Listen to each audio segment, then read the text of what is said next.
Take the money and leave, Bernie. You are embarrassing us. That is what my son-in-law's father, Richard Kensington, told me as he slid a check for $10,000 across his mahogany desk. He looked at my worn-out work boots and shook his head in disgust. He thought he was paying off a poor, retired mechanic to stay away from his wealthy family. He thought he was buying my silence and my absence because I was a stain on his perfect image. What Richard did not know was that the check he just signed was drawn from a bank account that exists only because I allow it to. He did not know that I am the Atlas Trust. He did not know that I own 51% of his entire empire. And he certainly did not know that in exactly 48 hours I was going to take it all back. Before I tell you how I destroyed a dynasty with a single signature, hit that like button and subscribe if you have ever been underestimated by people who think money equals class. Let me know in the comments where you are watching from. It all started on a Saturday afternoon that was supposed to be a celebration. My son-in-law Preston was turning 32, and my daughter Emily had invited me to their estate in the Hamptons. I remember the drive vividly. My 2005 Ford F-150 has a loose muffler that rattles like a bag of marbles whenever I go over 40 miles an hour. It is a good truck. It has hauled timber, steel, and machinery for 2 decades, but against the pristine, manicured hedges of the Kensington estate, it looked like a rust bucket from a scrapyard. I pulled up to the main gate, and before I could even roll down my window, a security guard in a uniform that cost more than my entire wardrobe stepped out. He did not ask for my name. He did not ask for my invitation. He just tapped his baton on the hood of my truck. That sound, a sharp metallic clack, echoed in the silence of the afternoon. He told me deliveries were around the back, and that I was leaking oil on the private drive. I tried to explain that I was Preston's father-in-law, but he just laughed. He looked at my flannel shirt and my calloused hands and told me to turn around before he called the police. I was about to reach for my phone to call my lawyer Jerome, but then I saw her. Emily came running down the long driveway. She was not running to greet me. She was running to stop a scene. My little girl, who used to sit on my lap while I fixed radios in the garage, was now breathless and flushed not with joy, but with shame. She told the guard it was okay that I was her father, but she would not look me in the eye. She whispered that I should have parked down the road and walked up. She said the neighbors talk dad, and this truck is an eyesore. I swallowed the lump in my throat and parked where she pointed behind a row of hedges where the catering vans were hidden. Walking into that party felt like stepping onto a different planet. The lawn was covered in white tents. There were ice sculptures melting in the summer heat and a tower of champagne glasses that sparkled like diamonds. Everyone was wearing linen and silk. The air smelled of expensive perfume and entitlement. I smoothed down my shirt. It was clean and pressed, but the collar was frayed. I saw heads turn. I saw the whispers behind hands. I saw the way people created a small, empty circle around me, as if poverty was a contagious disease. I was looking for a familiar face when I saw them. Richard and Victoria Kensington were holding court near the pool. Victoria was a woman who wore her wealth like armor. She had never worked a day in her life, but she looked at working people as if we were a different species. I approached them holding the gift I had spent 3 weeks working on. It was a vintage clock from the 1920s. I had found it broken in a flea market and spent sleepless nights machining new gears, polishing the brass, and restoring the wood. It was a piece of history. It was something real. I cleared my throat and wished Preston a happy birthday. I held out the clock. The music seemed to stop. The chatter died down. Victoria looked at the gift in my hands. She did not smile. She did not say thank you. She reached out and took it using a white cocktail napkin as a barrier between her skin and the wood. She held it up for the guests to see, but not with pride. She held it like an exterminator holds a dead rat. "Oh, look, everyone," she announced, her voice carrying over the garden. "Bernie brought us an antique. Or is it just old?" She turned the clock over, inspecting the bottom. "It smells like oil and old basement." I hope it does not have termites or bacteria. We have to be so careful with these rustic items, don't we? The crowd laughed. It was a polite, cruel ripple of laughter that cut deeper than any insult. I saw Preston, my son-in-law, standing with his golf buddies. He was laughing too. He made a show of wiping his hands on his pants after shaking mine earlier, as if my touch had soiled him. I looked at Emily. I waited for her to step in. I waited for her to say that her father was a master mechanic, that this clock was a work of art. But she just stared at her shoes, her face burning red. She was wishing I would disappear. Victoria handed the clock to a passing waiter. "Put this in the garage," she said, loud enough for me to hear. "We can sanitize it later or just throw it out." I stood there, my hands empty, my heart pounding a rhythm of pure rage against my ribs.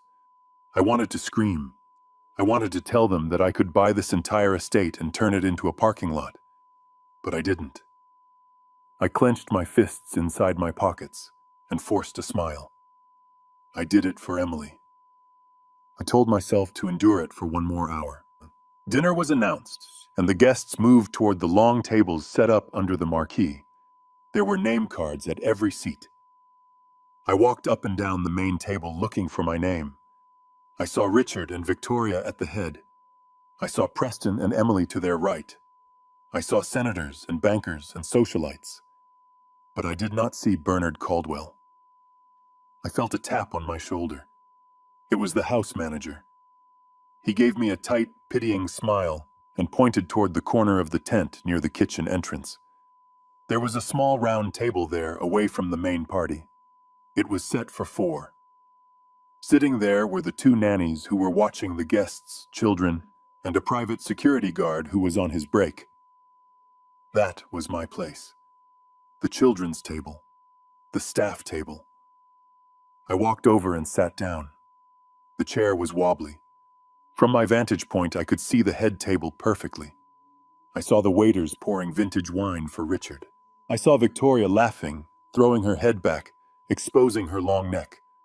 I saw Preston leaning over to whisper something to a friend, pointing discreetly in my direction. I could read his lips. He called me the help. I sat there, and I ate the cold chicken they served me. I did not taste a single bite. My mind was racing. I was replaying 40 years of memories. I thought about the day I met Richard's father, Old Man Kensington, 40 years ago. He was a good man, a desperate man who needed a lifeline. I gave him my life savings to save his company. He promised me 51% of the voting shares in a secret trust called Atlas. He kept his word. He respected me. He knew the value of a man who works with his hands. But his son Richard knew nothing. Richard only knew the money he inherited. He did not know where it came from. He did not know the silent whale swimming beneath his little boat. As I watched him toast to his own success, to his brilliance, to the Kensington legacy, I felt something inside me shift. It was the click of a lock turning. The patience I had held onto for decades finally ran out. I watched Emily at the main table. She looked miserable. She was pregnant with my grandchild, but she looked thin and anxious. She was trying so hard to please these people, to fit into their mold. And in doing so, she was letting them erase her father. She was letting them treat me like a stray dog they were forced to feed. That hurt more than the insults. That hurt more than the isolation. After the main course was cleared, Richard stood up and tapped his glass. He made a speech about family values and tradition. He spoke about the future of Kensington Dynamics, about the upcoming IPO that would make them billionaires. He looked straight at the investors in the crowd and smiled his shark smile. He did not look at me. To him, I was invisible. I was just a background extra in the movie of his life. But then he did something unexpected. He gestured for the waiter to bring me a drink. Not a glass of the fine wine everyone else was drinking, but a bottle of cheap beer. He had it sent to my table in the corner. It was a deliberate, calculated insult. A reminder of my place. A reminder that no matter how much money they had, they would never have class. I didn't touch the beer. I just stared at Richard across the room. Our eyes met for a second. He winked at me, a condescending, arrogant wink. In that moment, I knew. I knew that I could not just go home and tend to my garden. I knew that leaving them alone was no longer an option. They were not just arrogant, they were dangerous. They were destroying my daughter's spirit, and they were planning something with the company, something reckless. I could feel it in my gut. I finished my meal in silence. The nannies at the table were kind. They asked me about my truck, about my life. They treated me with more respect in 5 minutes than the Kensington family had in 5 years. When the dessert was served, I stood up. I had had enough. I was ready to leave. I was ready to call Jerome and unleash the storm. But as I turned to go, the house manager appeared again. He blocked my path. "Mr. Kensington would like a word with you in the library," he said. His tone made it clear this was not a request. It was a summons. I looked at the library windows glowing with golden light. I thought about just walking away, getting in my truck, and never looking back. But curiosity is a powerful thing.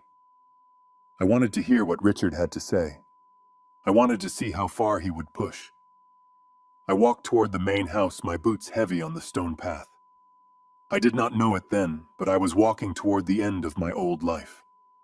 I was walking toward a conversation that would force me to pull the trigger on a weapon I had kept hidden for 40 years. I adjusted my flannel shirt, took a deep breath, and opened the heavy oak doors.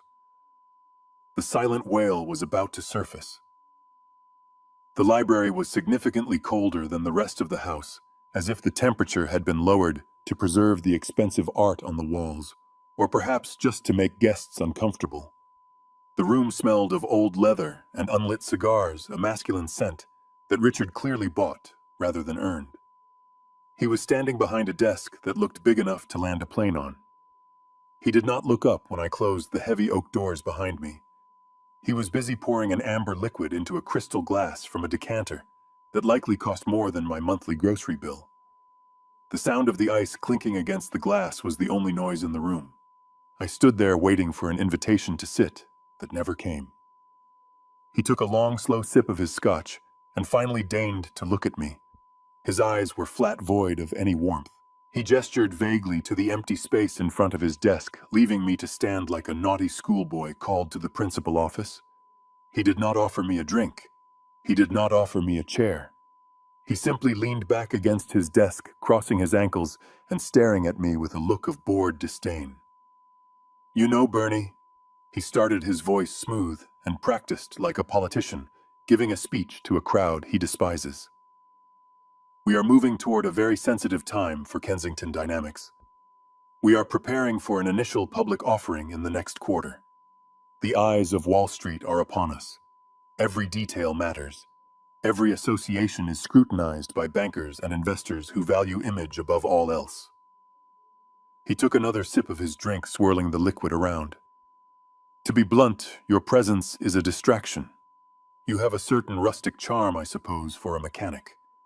But on a balance sheet, you are what we call a rustic liability. Investors want sophistication, Bernie. They want pedigree. They do not want a grandfather who looks like he just crawled out from under a pickup truck holding their future heir in photos. It sends the wrong message. It suggests a lack of refinement in the family bloodline." He reached into a drawer and pulled out a thick, cream-colored envelope. He did not hand it to me. He slid it across the polished wood surface until it stopped at the edge right in front of my belt buckle. It sat there heavy and ominous. I looked at it and then back at him. "What is this?" I asked, my voice steady despite the anger boiling in my veins. "It is a solution," Richard said. "It is a generous severance package from this family, if you will. Open it." I picked up the envelope. My rough fingers struggled for a moment with the expensive paper before I tore it open. Inside was a cashier check. I pulled it out and looked at the numbers. $10,000. It was a lot of money to a poor man. It was enough to fix my truck and pay rent for a year. But coming from him, it felt like pocket change thrown at a beggar. Behind the check was a legal document stapled and thick. I scanned the first page and my blood ran cold. It was a voluntary termination of visitation rights. It was a contract agreeing that I would never contact my unborn grandchild or attend any public event associated with the Kensington family. It was a gag order disguised as an agreement.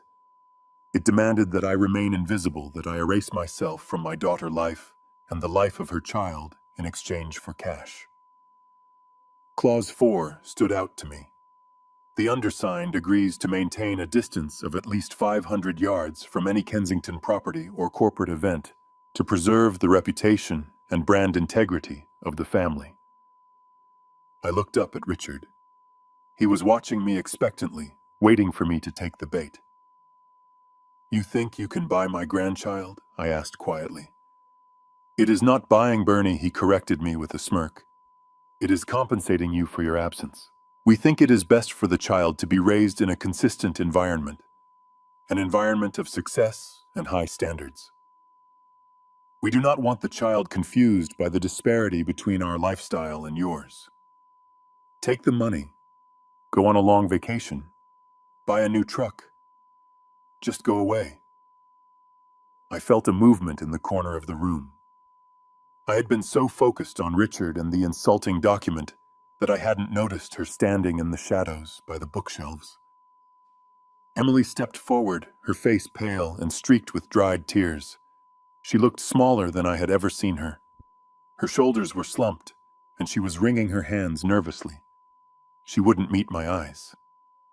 She looked at the floor, at the rug, at Richard, anywhere but at me. I held up the check, my hand trembling, not from fear, but from a rage so cold it burned. I looked at my daughter, the girl I had raised on my own after her mother died, the girl I had taught to ride a bike and balance a checkbook. "Emily," I said, my voice low and pleading, "is this what you want? Do you want to sell your father for $10,000? Do you want your child to never know who I am?" She flinched as if I had slapped her. She took a shuddering breath and finally looked at me, but her eyes were empty of the fire she used to have. "Take it, Dad," she whispered, her voice barely audible. "Please, just take it. It is for the best. It is good for the baby. Preston and his parents think it will be less stressful this way. You know how you are. You do not fit in here. It is just too hard on everyone when you come around. Good for the baby, to not know its grandfather. To be raised by people who think love is a transaction." I looked at Richard, who was checking his watch as if this transaction was taking too long. He looked bored. He thought he had won. He thought he had crushed the little man with his wallet. I looked down at the check in my hand. $10,000. The price of my dignity. The price of my family. I slowly took the check in both hands. The sound of the paper tearing was sharp and loud in the quiet room. I ripped it down the middle. Then I ripped it again and again until it was nothing but confetti. I let the pieces flutter down onto his expensive Persian rug. Richard's eyes widened slightly, his composure cracking for just a second. He had not expected that. He had expected me to be grateful. But I did not tear the contract. I folded the legal document carefully and placed it into my shirt pocket next to my heart. I needed it. I needed the proof of their cruelty. I needed the evidence of exactly who they were. I looked Richard dead in the eye. "You worry about your stock price, Richard. You worry about the value of your company. You should. Because I am going to be watching it very closely. You think I am a rustic liability. You have no idea what a liability looks like yet. But you will." I turned to Emily. She was crying openly now, but she did not move toward me. She stayed on their side of the room. "Goodbye, Emily," I said. "I hope the money is warm enough to hold you at night, because that is all you have left." I turned my back on them, on the luxury, on the betrayal, and walked out of the library. I marched past the stunned guests in the garden, past the security guard who smirked at me, and got into my old truck. As I drove away, the engine rattled and coughed, but I did not hear it. All I could hear was the sound of war drums beating in my heart. I pulled my phone from my pocket and dialed a number I had not called in years. "Jerome," I said when he answered. "Clear your schedule. We are going to audit Kensington Dynamics. I want to know exactly why Richard is so afraid of a poor old man. The drive back to my cabin was a blur of asphalt and heartache. My old truck rattled down the highway, but the noise couldn't drown out the sound of my daughter's voice pleading with me to take the money. That $10,000 check. It wasn't the insult of the amount that burned in my chest. It was the fact that Emily, the little girl I had carried on my shoulders, the teenager I had taught to drive in this very truck, had looked at me with pity and shame. She had chosen them. She had chosen the marble floors and the cold stares over the man who had dried her tears when her mother died. I pulled into the gravel driveway of my small wooden cabin. It sits on 4 acres of land surrounded by pine trees. To anyone driving by, it looks like the home of a man who is scraped by his entire life. The paint is peeling slightly on the porch railing. There is a stack of firewood by the door that I chopped myself. It is simple. It is quiet. It is the only place where I have ever felt like myself. But tonight, walking up those steps, I felt a strange heaviness. For 40 years, I had worn this simplicity like a comfortable coat. I had hidden my true nature to protect myself, to keep life genuine. But seeing how easily my own flesh and blood could discard me because of that simplicity made me question everything. I unlocked the front door and stepped into the darkness. The air smelled of cedar and old coffee. I didn't turn on the lights. I walked straight to the small bedroom at the back of the house. I pushed aside the heavy oak dresser that had belonged to my grandfather. It scraped loudly against the floorboards, a harsh sound in the quiet night. Beneath it lay a rug that hadn't been moved in years. I rolled it back, revealing the rough pine planks of the floor. There was one loose board, indistinguishable from the rest, unless you knew exactly where to press. I pried it up. Underneath, embedded in the foundation of the house, was a steel safe. It wasn't a modern digital box. It was a heavy fireproof behemoth from the 70s covered in a layer of gray dust. My hands were steady now. The trembling rage from the party had settled into a cold, hard resolve. I spun the dial. Right to 22. Left to 48. Right to 10. The tumblers clicked into place with a satisfying thud that echoed in the silence. I pulled the heavy handle, and the door swung open. Inside, there were no stacks of cash. There were no gold bars or diamonds. There was just a thick, leather-bound portfolio and a few yellowing envelopes. I pulled the portfolio out and carried it to the kitchen table. I turned on the single overhead lamp. The light was dim, casting long shadows across the room. I opened the leather cover. The first document on top was the original incorporation paper of the Atlas Trust, dated September 19th, 1980. I ran my finger over the signatures. There was mine, firm and clear, and there was Arthur Kensington's, Richard's father. I closed my eyes and let the memory wash over me. It was 44 years ago. Arthur wasn't a titan of industry then. He was a frantic young inventor, working out of a rented garage in Queens, trying to build a new type of hydraulic system for industrial machinery. I was a mechanic back then, working double shifts, saving every penny, investing in patents that nobody else saw value in. I had met Arthur when his prototype failed, and he couldn't afford to fix it. I fixed it for free because I liked the way his mind worked. We had sat on crates in that greasy garage drinking cheap beer. Arthur was crying. He told me the bank was pulling his loan. He told me Kensington Dynamics was dead before it even started. He needed $200,000 to secure the manufacturing contract that would launch the company. To him, it was an impossible sum. To me, it was a risk, but a calculated one. I had the money. I had made a fortune in the late 70s on a lucky land deal that nobody knew about. I wrote him a check that night. I told him I didn't want a seat on the board. I didn't want my name on the building. I wanted 51% of the voting stock held in a blind trust, and I wanted him to run the company as if it were his own. I wanted to be the silent partner, the safety net. Arthur had looked at me like I was an angel. He swore he would never forget, and he didn't. Until the day he died, Arthur treated me like a king.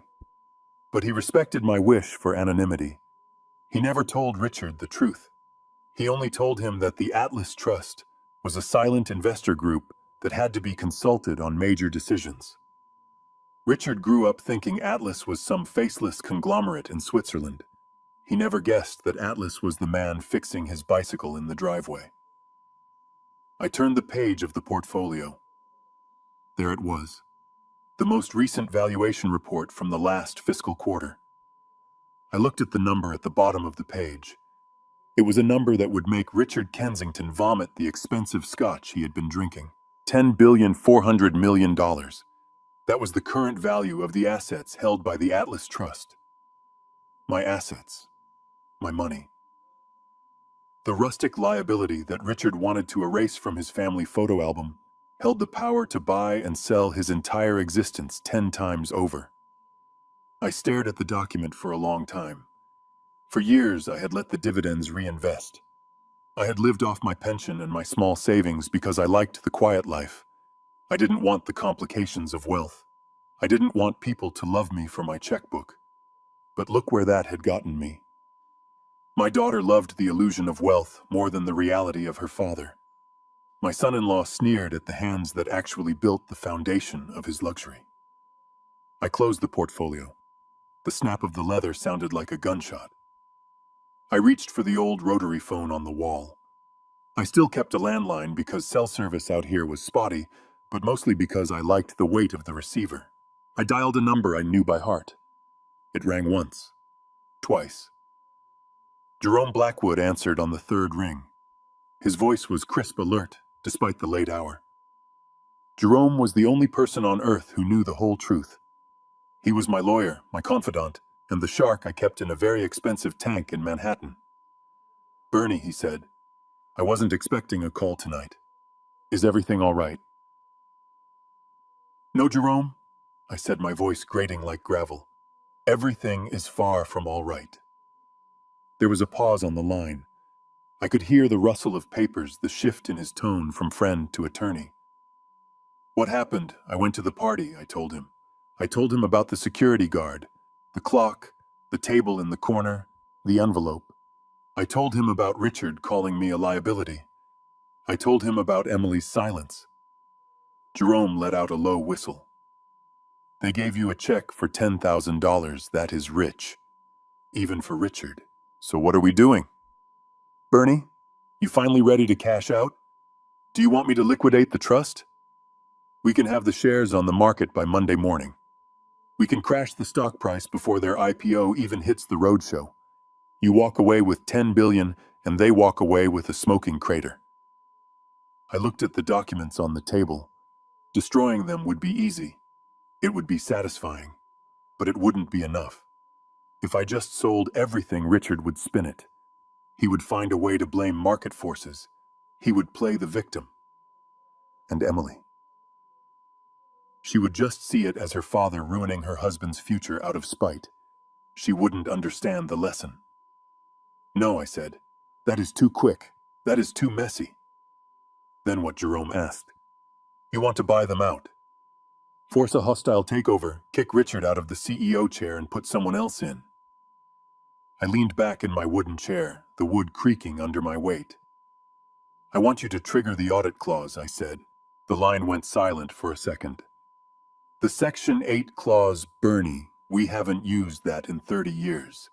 That gives the trust full access to every email, every receipt, every shadow account in the company. That is a declaration of war." "Exactly," I said. "Richard is desperate for this IPO. He is pushing too hard. He tried to buy me off with a contract to keep me away from the company. A man doesn't do that because he is embarrassed by his in-laws. A man does that because he is hiding something.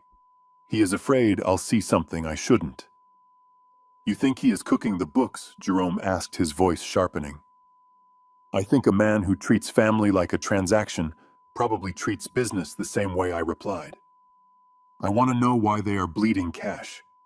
I want to know why Preston is gambling at high-stakes tables when he supposedly works in acquisitions. I want to know everything, Jerome.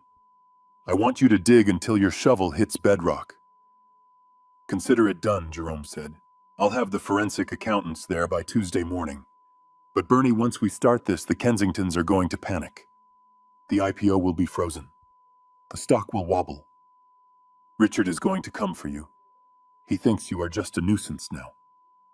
When the auditors show up representing the majority shareholder, he is going to think you are somehow involved, or he is going to try to crush whoever he thinks is behind it. Let him try, I said. He thinks he is fighting a ghost. He thinks the Atlas Trust is some board of directors in Geneva. Let him keep thinking that. I want to watch him sweat.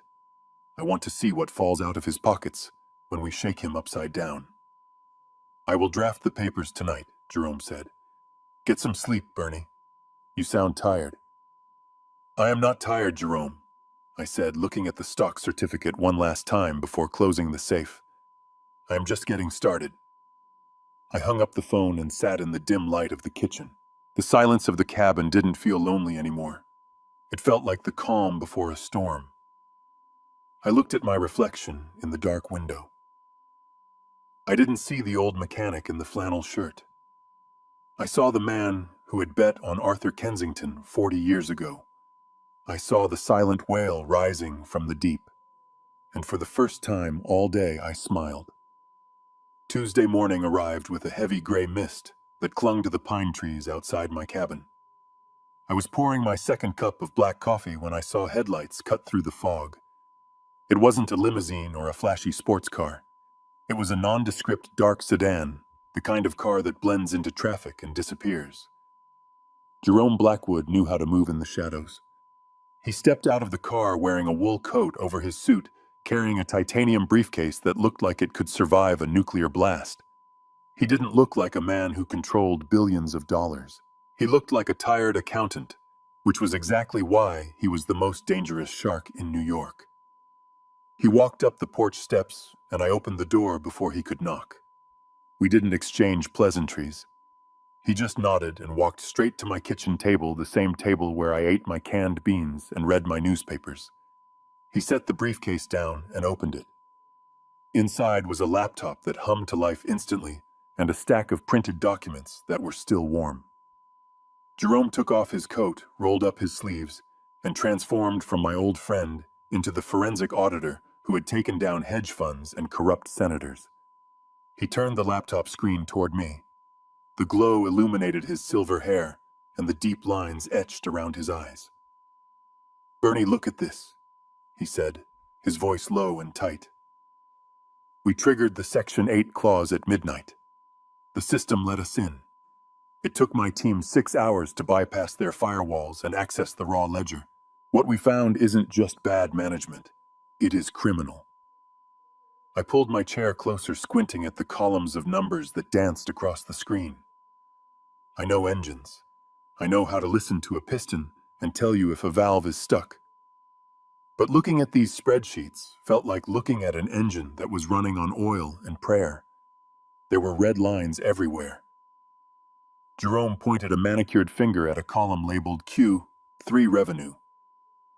"See this number here?" Jerome asked.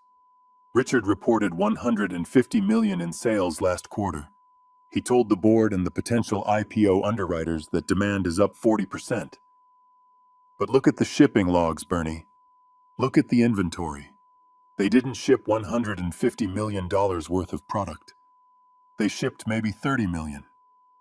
I frowned, trying to understand the mechanics of the lie. How can they report sales if they didn't ship anything I asked? "Booking fake revenue," Jerome explained with a grim smile. "They are creating invoices for shell companies that don't exist. They record the sale to boost the numbers on paper, so the stock valuation goes up. But no money is actually coming in. It is a ghost ship, Bernie. The company looks massive from the outside, but inside it is completely hollow." He typed a few keys and a new window popped up. It showed a complex web of wire transfers. "This is where the money is supposed to be," he said, pointing to a series of accounts. "But look where it actually goes. Cayman Islands, Panama, Luxembourg. They are moving what little cash they have into offshore accounts to hide the debt. They are borrowing money from one bank to pay the interest on a loan from another bank. It is a Ponzi scheme built on the Kensington name. But why, I asked. The company was profitable for 30 years. Arthur built a machine that printed money. How did Richard break it? Richard didn't break it alone, Jerome said. He clicked on a folder named Expenses, Miscellaneous. He scrolled down and the name Preston Kensington appeared over and over again. My son-in-law. The man who wiped his hands after touching mine. The man who bought my daughter diamond earrings while I was driving strangers to the airport. Preston has been busy, Jerome said, his voice dripping with disdain. He is listed as a consultant for acquisitions. But look at these withdrawals. 50,000 here, 200,000 there. All transferred to casinos in Las Vegas, Atlantic City, and Macau. And here, look at these credit card statements paid by the company. Private jets, suites at the Wynn, watches, cars. I felt sick. My stomach churned as I looked at the total at the bottom of the spreadsheet. $50 million. Preston had drained $50 million from the company in 4 years. He wasn't a businessman. He was a parasite. He was gambling away the legacy my father saved and Arthur built. He was betting with my money. So they are broke, I whispered, the realization hitting me like a physical blow. They are worse than broke, Jerome said, closing the laptop with a snap. They are insolvent. If the SEC looks at these books for 5 minutes, Richard and Preston go to federal prison for 20 years. That is why they are pushing for the IPO so hard, Bernie. That is why they need to go public. They need the influx of cash from new investors to fill the $50 million hole before anyone notices.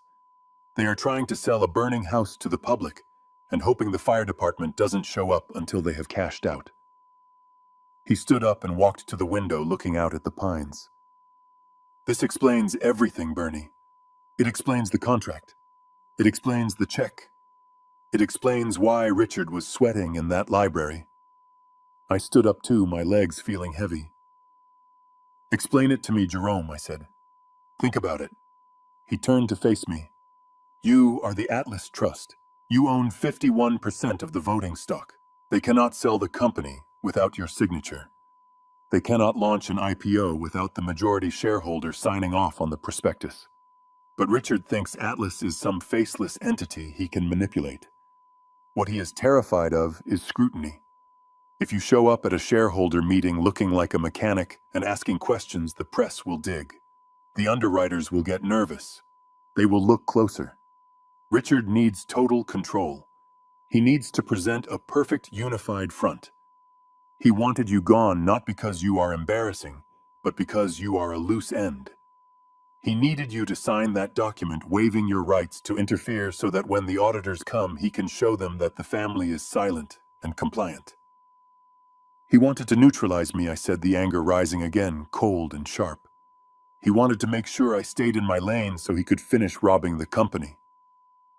Exactly, Jerome said. And he needed the cash from the sale to pay off Preston's gambling debts before the loan sharks start breaking legs. They are desperate, Bernie. They are standing on a trapdoor and the rope is fraying. They are terrified that if the IPO fails, they lose everything. The mansions, the cars, the status. They will be destitute. I looked down at my rough hands. I thought about the $10,000 Richard had thrown at me. He had offered me pennies to save his own skin. He had treated me like dirt while standing on a mountain of debt that I effectively owned. So what do we do? Jerome asked, breaking my trance. We have enough here to bury them. I can send this to the district attorney this afternoon. We can have them arrested by dinner time. We can freeze their assets. We can liquidate the company and salvage what is left. You walk away with billions, and they walk away in handcuffs. I shook my head slowly. No, I said. That is too easy. If they go to jail now, they become victims in their own minds. They will say they were persecuted. They will blame the market. And Emily will hate me. She will see me as the monster who sent her husband to prison. She doesn't know the truth. She thinks they are gods. I walked over to the safe and looked down at the floorboards I had pried up the night before. I need them to reveal themselves, I said. I need Emily to see them for what they really are. I need Richard to stand up in front of the world and lie one more time so I can pull the rug out from under him when he feels safest. Jerome watched me carefully. You want to play with them, he asked. I want to break them, I replied. But I want to do it on my terms. I want to look Richard in the eye when he realizes that the rustic liability just foreclosed on his life. Jerome smiled a shark smile that matched my own. Very well, Bernie. If we are going to do this, we need to be smart. We need to let them think they are winning. We need to let them think the Atlas Trust is asleep at the wheel. What is the next step, I asked. Jerome reached into his briefcase and pulled out a single sheet of paper. We leak a rumor, he said. We tell a few key people on Wall Street that the Atlas Trust is considering selling its position, that we are looking for a buyer. I nodded, understanding immediately. That will panic Richard. He will think he is about to lose control before the IPO. Exactly, Jerome said. He will try to rush the sale. He will try to bypass the regulations. He will make mistakes. And when he does, we will be there to catch him. But I need to get closer, I said. Reading reports isn't enough. I need to hear what they are saying when they think no one is listening. I need to know what they are planning for my daughter. Jerome raised an eyebrow. You want to bug his office? I want to do more than that, I said. I used to fix the HVAC systems in that building 40 years ago. I know every vent. I know every service corridor. I still have the master key set Arthur gave me in 1985. You are going inside? Jerome asked, his voice showing a hint of concern. I am going inside, I confirmed. I am going to be the fly on the wall. I am going to be the ghost in the machine. Jerome sighed, but he didn't argue. He knew that look in my eye. It was the same look my father had when he bet everything on a stranger. Just be careful, Bernie, he said. Richard is cornered, and cornered animals bite. I picked up the black coffee from the table. It was cold now, but I drank it anyway. Let him bite, I said. I have thick skin. Jerome packed up the laptop, leaving me with copies of the incriminating files. He walked to the door and turned back. One more thing, Bernie. That check you tore up. The 10,000. Yeah, I said. Technically, that was company money. Embezzled company money. Richard tried to pay you off with your own cash. I laughed, a dry, humorless sound. Of course he did. Of course he. Add it to the list, Jerome. Add it to the bill. When Jerome left, I stood in the doorway watching his car disappear into the mist. The fog was lifting, revealing the sharp edges of the world. I knew what I had to do. I had to become someone else. I had to put away the grieving widower and the tired driver. I had to become the silent whale. And the first thing the whale was going to do was swim right into the heart of the storm. I turned back into the cabin and started looking for my old toolbox. It was time to go to work. The dust from Jerome's departure had barely settled when I heard the crunch of gravel again. This time it was not a sedan, but a sleek white Range Rover that looked ridiculous parked next to my woodpile. I watched from the window as my daughter Emily stepped out. She was not wearing the designer silk she had worn at the party. She was wearing a simple cotton dress and a cardigan that looked a little too big for her. Her hair was pulled back in a loose ponytail, and she carried a wicker basket covered with a checkered cloth. It was a scene straight out of my memories. It was exactly how she used to look when she came home from college on weekends, before the Kensingtons got their claws into her. I opened the door, and she stood there on the porch, looking up at me with big, watery eyes. "Hi, Dad," she said, her voice trembling just enough to tug at my heartstrings. "I brought you something." She lifted the cloth to reveal a deep dish apple pie. It was still warm. The smell hit me instantly. Cinnamon, nutmeg, and tart apples. It was her mother's recipe. It was the smell of every birthday, every Thanksgiving, every apology in this house for 30 years. I let her in. I couldn't help it. She was my little girl, and she looked so tired. We sat at the kitchen table, the same table where I had plotted the destruction of her husband's family just hours before. She cut a slice for me and one for herself, but she didn't eat. She just pushed the crumbs around with her fork. "I am sorry about the party, Dad," she whispered, a single tear rolling down her cheek. "It was awful. Victoria can be so difficult.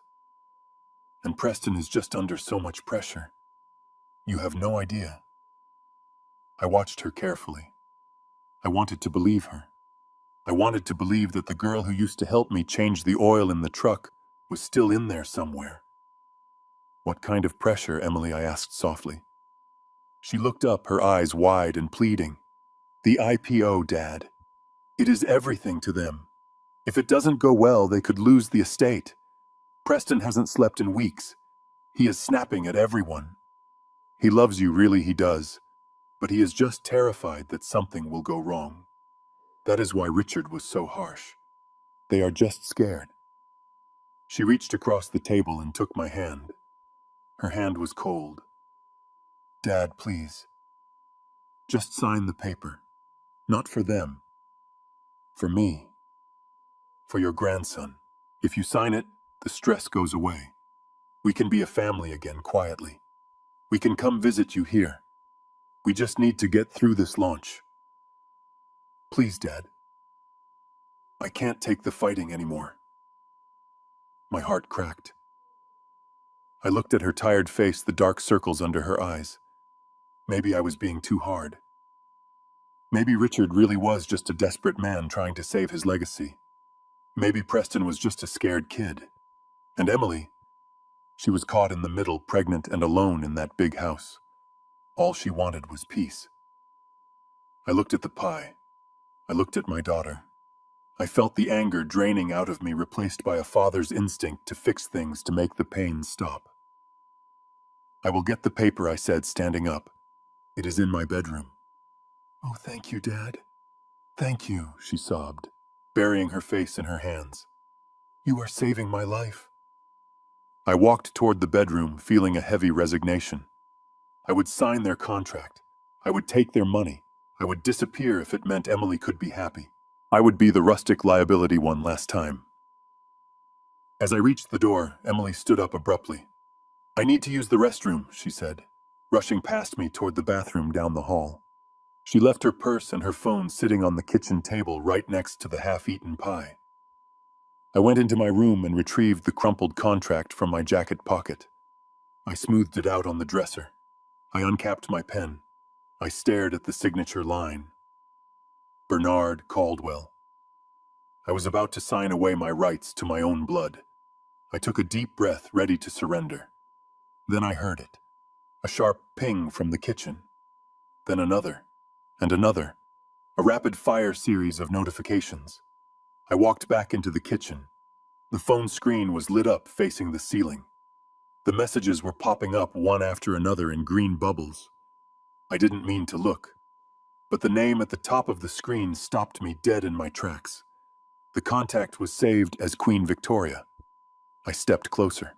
The messages were visible on the lock screen. "Did you get the signature yet?" the first one read. "Don't forget to cry. The old fool is a sucker for tears." That was the second. "Remember the deal, Emily. You get him to sign, and the Paris trip is yours. Use the baby if you have to. Just get it done so we can evict him from our lives for good." I felt the blood drain from my face.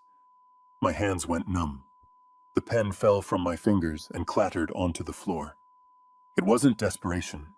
It wasn't stress. It was a script. It was a performance. My daughter wasn't crying because she was hurting. She was crying for a shopping spree in Paris. I reached out and touched the screen. I shouldn't have done it, but I had to know. I swiped down to see the earlier conversation. My thumb hovered over a message Emily had sent to Preston 2 days ago, right after the party. I read the words and felt something inside me die. God. "Preston, I know he is embarrassing," Emily had written. "He smelled like old engine oil and cheap soap. I nearly gagged when he hugged me. I promise once we get the money, we never have to see him again. He is just a means to an end, babe. I stared at the words until they blurred. Smelled like engine oil. The oil that paid for her braces. The oil that paid for her college tuition. The oil that kept the heat on when winter hit. She didn't just hate my poverty. She hated me. She hated the very essence of who I was. I heard the toilet flush. I heard the tap running. I quickly put the phone back exactly where it was. I picked up the pen from the floor and put it in my pocket. I stood by the window, my back to the room, staring out at the gray sky. My heart was no longer beating. It was just a cold stone in my chest. The father who wanted to save his little girl was gone. In his place was the chairman of the Atlas Trust. Emily came back into the kitchen. She looked refreshed. She had reapplied her lipstick. She smiled at me, a bright, hopeful smile that I now recognized as a shark's grin. "Did you find it, Dad?" she asked sweetly. I turned slowly. I looked at her, really looked at her. I saw the greed behind the eyes. I saw the calculation in the tilt of her head. "I found it," I said, my voice flat, devoid of any emotion. "Great," she said, reaching out her hand. "Do you have a pen? Let's get this over with so we can relax." I didn't move. I didn't reach for the paper. I just looked at her. "I need to think about it, Emily," I said. Her smile faltered. "What do you mean, think about it?" "We talked. You said—" I said I need to think. I repeated, cutting her off. "This is a big decision. Giving up my grandchild. I need to read the fine print. I need to pray on it." "But Dad," she stepped closer, her voice rising in panic. "We don't have time. Richard needs this by tomorrow morning." "Then Richard can wait," I said. Emily's face twisted. It wasn't the face of a loving daughter anymore. It was the face of a spoiled child who had been denied a toy. "You are being selfish," she snapped. "You are always so stubborn. Why do you have to make everything so hard? Just sign the damn paper, Dad." "Get out," I said. She froze. "What?" "Get out of my house, Emily," I said quietly. "Take your pie, take your lies, and get out." She stared at me, shocked by the coldness in my tone. She opened her mouth to argue, to scream, to manipulate, but something in my eyes stopped her. She saw something there she had never seen before. She saw a wall. "Fine," she spat, grabbing her purse. "Fine. Be a bitter old man. Die alone in this shack. See if I care. But don't expect to see the baby. Ever." She stormed out, slamming the screen door so hard it rattled the hinges. I watched her get into the Range Rover. I watched her furiously typing on her phone, probably updating Queen Victoria that the mission had failed. She peeled out of the driveway, throwing gravel everywhere, leaving a cloud of dust in the air. I stood there in the silence of the kitchen. The smell of the apple pie was now nauseating. It smelled like betrayal. I picked up the pie and walked to the trash can. I threw it in, pan and all. The crash was the only sound in the house. I walked to the sink and washed my hands, scrubbing them hard as if I could wash away the touch of her false affection. I looked at my reflection in the window. My eyes were dry. I had no tears left for Emily Kensington. She had made her choice. She wanted the money. She wanted the lifestyle. Well, I thought, drying my hands on a rag. She was going to get exactly what she wanted. She wanted a business transaction. I would give her the biggest business transaction of her life. I walked back to the bedroom and pulled my old toolbox from under the bed. It was heavy, battered, and smelled of oil. The smell she hated. I opened it and took out a set of precision screwdrivers, a soldering iron, and a small black box I had built years ago for testing circuits. It was time to modify it. I wasn't just a mechanic. I was an engineer who had never gotten the degree. I knew how machines worked, and I knew how to break them. But this time I wasn't fixing an engine. I was building a Trojan horse. I picked up the toy airplane I had bought for my unborn grandson, a vintage model P-51 Mustang. I looked at it for a moment, then picked up a screwdriver. I was going into the lion's den, and I was going to bring back the only thing that mattered now. The truth. Recorded in high definition. I sat at my workbench under the harsh light of a swinging bulb and let the world narrow down to the tip of a soldering iron. For the first time in months, my hands were steady. I was not trembling with rage or hunger anymore. I was operating with the cold precision of a surgeon. The P-51 Mustang model sat disassembled before me. It was a beautiful thing made of die-cast metal and high-impact plastic, but I was about to give it a heart. I carefully removed the cockpit assembly and drilled a microscopic hole behind the pilot seat. Into this void, I inserted a high-fidelity microphone no larger than a grain of rice. It was technology I had acquired through Jerome's Connections military-grade stuff that could pick up a whisper from across a room. I wired the microphone to a battery pack I had salvaged from a high-end hearing aid and a transmitter I stripped from a long-range tracking device. I had to shave down the interior plastic of the fuselage to make it all fit. It took me 3 hours of painstaking work. My eyes strained and my back ached, but I did not stop until I snapped the two halves of the plane back together. I ran my thumb over the seam. It was invisible. To the naked eye, it was just a toy, a nostalgic piece of decor. But to me, it was a loaded weapon. I tested the frequency on my old radio. The feedback squeal was sharp and clear. It was ready.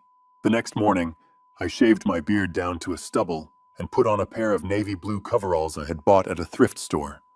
I stitched a generic patch onto the chest that read City Courier Services. I pulled a baseball cap low over my eyes and looked in the mirror. Bernard Caldwell, the millionaire investor, was gone. In his place was just another invisible service worker, the kind of man people look through without ever seeing. I picked up the clipboard I had prepared and the cardboard box containing the modified airplane. I was not going to the front door this time.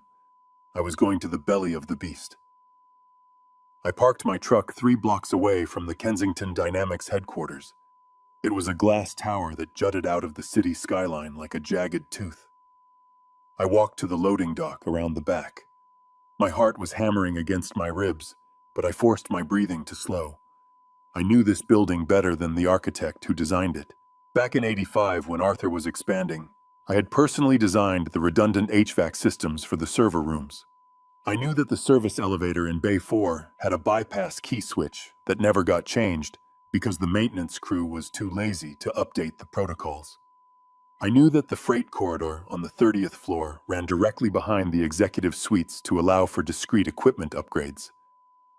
I walked up to the loading dock security checkpoint. The guard was a young kid glued to his phone. I held up my clipboard and muttered something about a priority package for facilities management. He didn't even look up. He just waved me through. I walked past him, my boots echoing on the concrete. Step 1 was complete. I made my way to the service elevator. I pulled out a master key ring I had kept in my safe for decades. It was a heavy brass key worn smooth by time. I slid it into the maintenance override slot. The doors slid open instantly. The ride up to the 30th floor felt like an eternity. I watched the floor numbers tick upward 18, 19, 20. My palms were sweating inside my work gloves. If Richard was in his office, this would all be for nothing. If I was caught, I would be arrested for trespassing and corporate espionage. The IPO would go through and my daughter would be lost forever. The elevator dinged and the doors opened. I stepped out into the plush, carpeted hallway of the executive wing. It was quiet. It was lunch hour. I had timed this perfectly. I kept my head down, walking with purpose. If you look like you know where you are going, nobody questions you. I turned the corner toward the CEO's office. That was when I saw him. The head of security, a man named Miller, who had been with the company since Arthur's days. He was walking toward me, talking into a radio. He wasn't a kid on a phone. He was a professional. He stopped 10 feet away from me, his eyes narrowing. "Hey you," he barked. "Hold up. Where is your badge?" I froze. I tightened my grip on the box. I forced myself to look confused, not scared. Facilities, I grunted, pitching my voice lower. Just dropping off a filter replacement for the AC unit in Suite 304. Miller stepped closer. He looked at my face. For a second, I thought he recognized me. I thought he saw the eyes of the man he had thrown out of the party. But then he looked at my coveralls. He looked at the grease under my fingernails. He sniffed the air and smelled the old engine oil I had dabbed on my neck. He wrinkled his nose. "Service elevator is back that way," he said, pointing a thumb over his shoulder. "Do not use the main hall. You are tracking dirt on the carpet." "Yes, sir," I said, bobbing my head. "Sorry, sir." He watched me turn around. I walked away, waiting for a hand on my shoulder, waiting for him to realize who I was. But he just turned back to his radio and kept walking. I ducked into the alcove of the executive restroom, waited for him to round the corner, and then doubled back. My heart was beating so hard I thought it would crack a rib. I reached Richard's office. The door was heavy frosted glass. I didn't knock. I tried the handle. It was unlocked. Arrogance. He thought he was untouchable. I slipped inside and closed the door softly behind me. The office was a shrine to his ego. Awards on the walls, pictures of him shaking hands with politicians. And there on the bookshelf behind his massive desk was his collection of vintage model aircraft. Right in the center sat a P-51 Mustang identical to the one in my box. I had given it to him 10 years ago when he married Emily. He had kept it not out of sentiment, but because it fit the aesthetic of the room. I moved fast. I opened my box and took out the bugged plane. I grabbed the original from the shelf and dropped it into my box. I placed the new one in the exact same spot, adjusting the angle so it matched the dust outline on the shelf. It took 10 seconds. 10 seconds to plant a bomb in the middle of his life. I checked the room one last time. Nothing out of place. I grabbed my box and walked out. The walk back to the elevator was a blur. I didn't breathe until the doors closed and I was descending back to the loading dock. I walked out into the sunshine past the guard who was still on his phone and didn't stop until I was back in the cab of my truck. My hands were shaking so bad I couldn't put the key in the ignition. I sat there for a moment, laughing, a breathless, jagged sound. I had done it. The rustic liability had just compromised the most secure office in the city. I pulled out my phone and sent a single text message to Jerome. "The bird has landed." A minute later, my phone buzzed. It was a link to a secure audio stream. I put in my earbuds and tapped the screen. At first, there was just the hiss of static. Then I heard the sound of a heavy door opening and footsteps on carpet. I heard Richard's voice clear as a bell.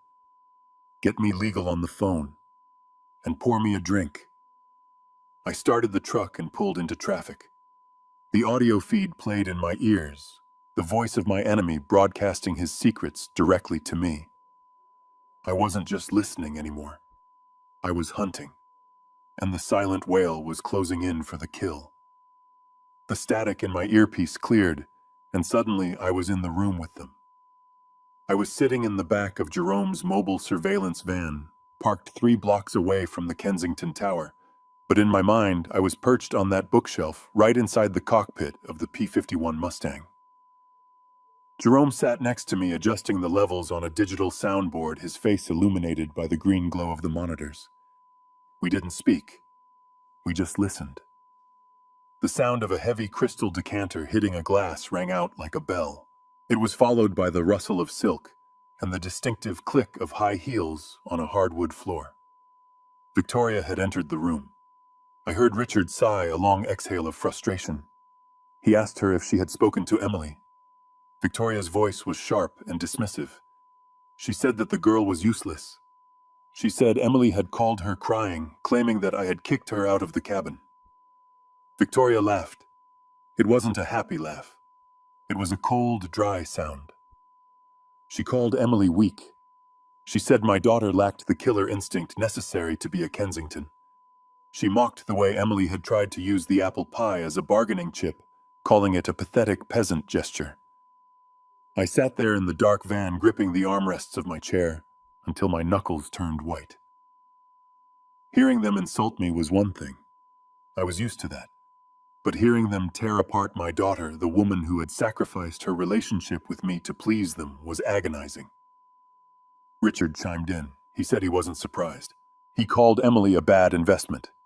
He said he had only allowed Preston to marry her because she was pliable and because they thought my land might be worth something one day. But now that they knew I was destitute, Emily was just another mouth to feed, another expense on the balance sheet. Jerome looked at me, his eyes wide with shock. He reached out to pause the recording, but I shook my head. I needed to hear it all. I needed to drink every drop of this poison so I would never forget why I had to destroy them. They poured another drink. I could hear the ice clinking. Victoria asked about the IPO. Richard sounded confident, but tense. He said the numbers were cooked enough to pass a preliminary review, but they needed to sign the underwriters by Friday. He said the only loose end was me. He said he might have to hire someone to scare me off if the contract didn't work. He talked about burning down my cabin as casually as he talked about ordering lunch. He said a little electrical fire would solve the problem of the rustic liability permanently. I felt a cold sweat break out on my forehead. They were not just thieves. They were monsters. They were willing to kill to protect their lifestyle. Jerome was typing furiously on his laptop, documenting every threat, every admission of fraud. But the conversation shifted then, and what came next made the threats of arson seem like mercy. Victoria brought up the baby. She asked Richard if he had heard from Dr. Evans yet regarding the gender reveal. Richard grunted. He said the results were due this afternoon. Victoria lowered her voice, but the military-grade microphone picked up every syllable. She said they needed to be prepared. She said the Kensington Family Trust, the small legacy fund left by Richard's grandfather that they actually controlled, had a strict clause. The principal could only be accessed by a direct male heir upon birth. If it is a girl, Victoria said, her voice completely devoid of emotion. We cannot afford it, Richard. We need that trust fund money to pay the bridge loan for the IPO. If Emily gives birth to a girl, we are locked out of the cash for another generation. We will be bankrupt before the fiscal year ends. Richard asked what she proposed. He sounded tired, not horrified. Victoria didn't hesitate.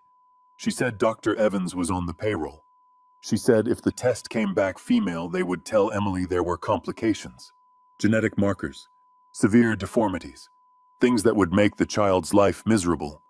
She said they would convince her that a therapeutic termination was the only humane option. They would pressure her. They would tell her she could try again later for a healthy boy. I stopped breathing. The air in the van felt suddenly thin. They were planning to kill my grandchild. They were planning to manipulate my daughter into an abortion she didn't want simply because the baby might be the wrong gender to unlock a bank account. They were going to murder an innocent life for cash flow. I looked at the monitor where the audio waveform was spiking with their voices. I visualized them in that plush office surrounded by awards and luxury plotting this atrocity. I thought about Emily alone and scared, trusting these people with her life and the life of her child. I thought about the little toy plane sitting on the shelf, watching them with its painted eyes. A sound ripped out of my throat. It wasn't a scream. It was a growl, a primal noise of pure fury. I slammed my fist onto the metal table of the van so hard that the equipment jumped. The pain in my hand was grounding. It was real. Jerome grabbed my shoulder. Bernie, he said, his voice urgent. Bernie, look at me. We have them. This is conspiracy. This is intent to cause bodily harm. We can go to the police right now. No. I hissed, my eyes burning. My vision was tinged with red. The police will take too long. They will get lawyers. They will spin it. They will say it was hypothetical. They will intimidate Emily. She is in that house with them right now, Jerome. She is sleeping under the same roof as these butchers. I stood up in the cramped space of the van. I felt like I was expanding, like the sheer force of my rage was making me 10 feet tall. "I am not going to call the police," I said. "I am going to end them. I am going to strip the flesh from their bones. I am going to leave them with nothing. No money, no reputation, no freedom." I looked at the screen again. Richard was laughing now, making a joke about how gullible Emily was, about how she would believe anything Preston told her. "You laugh, Richard," I whispered to the screen. "You laugh while you can.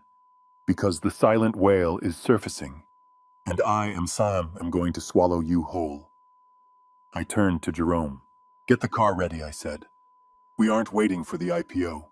We aren't waiting for the rumors to take effect. We are moving up the timeline." To when Jerome asked. "Tonight," I said. "They are having a gala tonight to calm the investors right. A black-tie dinner at the plaza to show off their stability."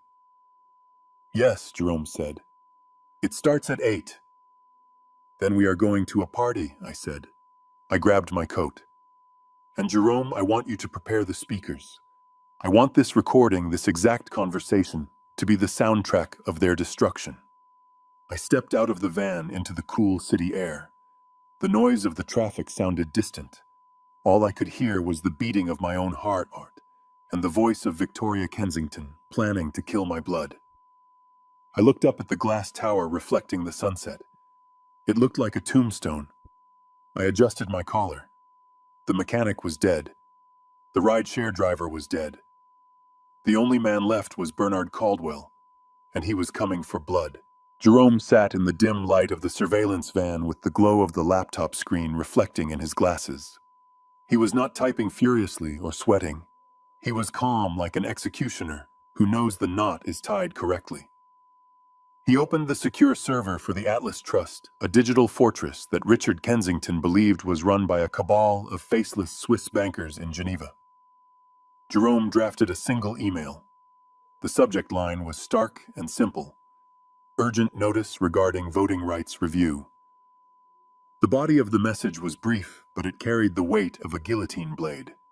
It read, "To the CEO of Kensington Dynamics. The Board of Trustees has received concerning intelligence regarding the company's liquidity and recent ethical deviations. We are hereby suspending our automatic proxy vote, effective immediately. The Trust will exercise its voting rights directly at the upcoming shareholder meeting. We will be sending a representative to the gala tonight to inspect the books." Jerome hovered his finger over the enter key. He looked at me one last time, a silent question in his eyes, asking if I was truly ready to burn down the house my money had built. I nodded. He pressed the key. The email was sent. It traveled through the fiber optic cables of the city, invisible and silent, landing with a digital ping on the computer in the office 30 floors above us. We put our headphones back on and waited. It took exactly 3 minutes. First there was silence. Then we heard the sound of a glass shattering against a wall. Richard's voice exploded through the audio feed, shrill and unrecognizable. "What is this?" he screamed. "Who sent this? Get me the CFO on the line now." We heard the frantic tapping of a phone screen. "Who is the representative? Find out who controls Atlas. I want a name. I want a face. They cannot freeze the proxy now. The underwriters will walk if they smell even a whiff of instability." I watched the live stock ticker on Jerome's second monitor. The market is a living thing. It reacts to fear faster than thought. The rumor Jerome had planted earlier about a potential sell-off was already circulating in the back channels of Wall Street. Combined with the sudden chaotic activity radiating from the CEO's office, the stock began to twitch. It dipped 2 points, then 3. It wasn't a crash yet, but it was a tremor, a warning sign that the foundation was rotting. Richard was pacing. We could hear his heavy breathing through the microphone, his expensive leather shoes stomping on the carpet. He was yelling at his secretary, blaming her for the email, as if she controlled the internet. He was unraveling. He was a man who had built his entire life on the assumption that he was the smartest person in the room, and now he was realized he was alone in the dark with something much bigger than him. Then we heard the door open again. Victoria entered. She didn't scream. She didn't throw things. Her voice was ice cold, cutting through Richard's panic like a scalpel. "Stop shouting, you fool," she hissed. "You are making us look weak. If the stock tanks Richard, we lose the estate. We lose the summer house. We lose my standing in the foundation. Fix this." Richard stammered, trying to explain the email, but Victoria cut him off. She had a plan, a desperate, reckless plan, born of pure self-preservation. "Move the timeline up," she commanded. "Forget next week. Make the gala tonight, the signing event. Get the investors in the ballroom, get them drunk on vintage champagne, and lock them into binding commitments before the market opens tomorrow. Make them sign while the music is playing and the lights are dim.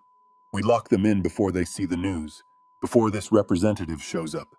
It was a Hail Mary pass. It was fraud on a massive scale, trapping investors into a sinking ship. But Richard agreed instantly. I heard him making the calls, his voice shifting from panic to that smooth, practiced charm. He lied to the bankers. He lied to the partners. He told them the gala was going to be a historic celebration, a night of exclusive opportunities. He was spinning a web of gold to hide the rot. I took off the headphones. I had heard enough. I knew the time and the place. I looked at Jerome. "Drop me off at Fifth Avenue," I said. Jerome looked at my grease-stained coveralls and my stubble. "You going shopping?" he asked with a dry smile. "I am going to war," I replied, "and I need a uniform." The van dropped me off in front of a small, unassuming storefront, tucked between two massive designer boutiques. DeMarco's tailor shop. It was a place that smelled of chalk and steam and wool. I hadn't stepped foot inside for 40 years, not since I bought the suit for my wedding to Emily's mother. I walked in, the bell above the door chiming softly. A young assistant locked up from a counter, his nose wrinkling at my appearance, ready to tell me the delivery entrance was in the back. But then an old man stepped out from the curtain in the rear. He was bent with age, holding a measuring tape like a rosary. He squinted at me through thick glasses. "Mr. Caldwell," he rasped, his voice dusty with memory. "It has been a lifetime." I told him I needed a suit. Not just any suit. I needed armor. I needed to look like a man who could buy the city block. I needed to look like the authority that Richard Kensington pretended to be. The old tailor nodded, understanding the gravity of the request, without asking a single question. He pulled down a bolt of midnight blue fabric Italian wool with a thread count that felt like water against the skin. He measured me in silence, his hands moving with a speed that defied his age. He adjusted a bespoke piece he had in the back, working the fabric, pinning and tucking, transforming the cloth to fit my frame perfectly. After the fitting, I went to the barber shop next door. I sat in the leather chair and closed my eyes as the hot towel was wrapped around my face, steaming away the grime of the courier job, steaming away the years of neglect. I felt the scrape of the straight razor against my throat, sharp and precise. I felt the weight of the beard falling away. The barber trimmed my hair, styling it back with a classic dignity that I hadn't bothered with since I was a young man. When the chair spun around, I opened my eyes and looked in the mirror. For a moment, I didn't recognize the man staring back. The stooped shoulders of the rideshare driver were gone, replaced by a straight spine. The tired eyes of the grieving widower were gone, replaced by a gaze of cold, hard steel. I stood up and dressed in the new suit. It fit like a second skin. The white shirt was crisp and starched. The silk tie was a deep crimson. I slipped on the new shoes, polished to a mirror shine. I looked at my hands. They were still calloused, still the hands of a mechanic. But now those calluses didn't look like signs of poverty. They looked like signs of strength. They looked like hands that had built things, hands that could crush things. I adjusted my cuffs and looked at my reflection one last time. Bernard the gardener was dead. Bernard the rustic liability was a memory. The man in the mirror was the chairman of the Atlas Trust. He was the silent whale surfacing to breach. I walked out onto the street, the city lights reflecting in my eyes. I checked my watch. It was 7:30. The gala was starting. The trap was set, and I was the one holding the spring. I hailed a cab not to drive it, but to ride in the back. To the Plaza Hotel, I told the driver. And step on it. I have a business to acquire. The Plaza Hotel stood against the New York night sky like a fortress of old money, illuminated by floodlights that made the limestone facade glow. Inside the grand ballroom, 500 of the wealthiest people on the East Coast were gathered under crystal chandeliers that cost more than my entire neighborhood. They were drinking vintage champagne and eating caviar, oblivious to the fact that they were standing on a financial sinkhole. On the stage, Richard Kensington stood behind a lucite podium bathed in a spotlight that washed out the fear in his eyes. He looked impeccable in his tuxedo, his hair perfectly coiffed, his smile practiced and bright. He was speaking about ethics. He was talking about the moral obligation of industry to serve the community. He used words like integrity and transparency without choking on them. The press was there, cameras flashing, capturing his performance for the morning financial pages.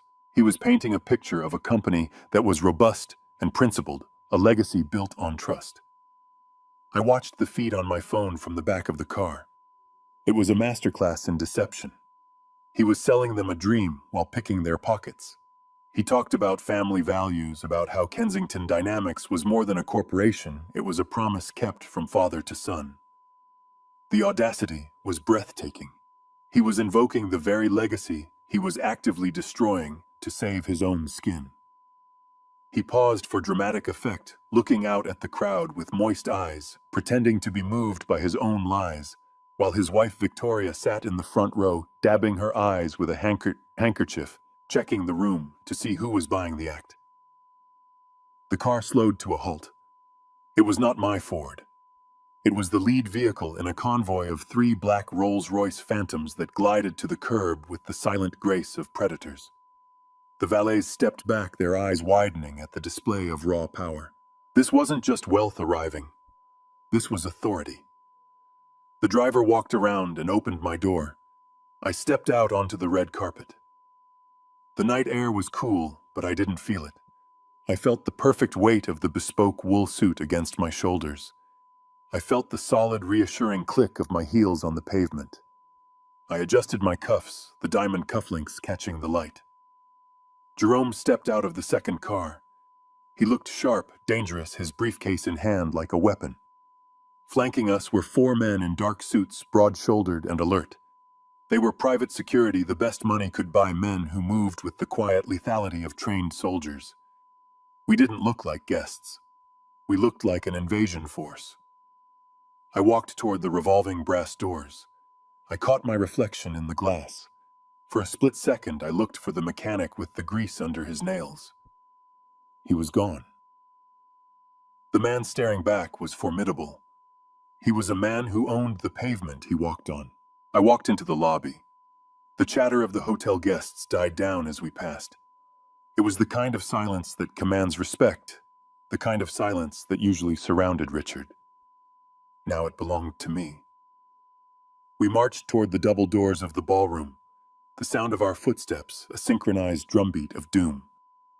Standing guard at the entrance to the ballroom was Miller, the same head of security who had sneered at my coveralls at the loading dock just days before. The man who had sent me to the service elevator like a stray dog. He stood with his arms crossed, looking bored and imposing, checking invitations with a heavy-lidded disdain. He saw us approaching, and his posture stiffened. He didn't recognize me at first. He saw the suits, the bodyguards, the aura of power. But then he looked closer. He looked at my eyes. I saw the flicker of confusion in his face, the nagging sense of familiarity. He stepped forward, holding up a hand to stop us. "Excuse me, sir," he said, his voice professional but firm. "This is a private gala. Invitation only." He didn't know who I was, but he knew I wasn't on his list. He was trying to do his job, trying to protect the lie inside. I didn't stop, I didn't slow down. I walked right up to him until I was looking down into his eyes. "Do you not recognize me, Miller?" I asked, my voice low and gravelly. "I delivered a package to you recently." His eyes widened.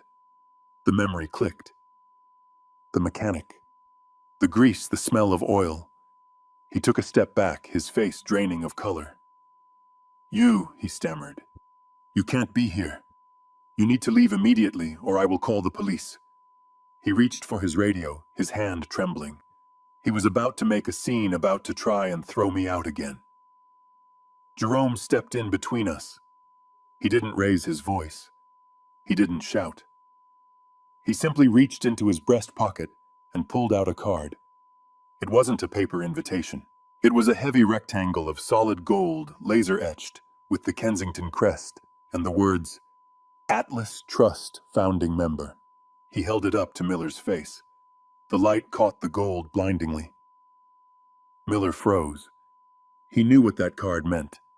It was a myth in the company, a legend. The card that outranked the CEO.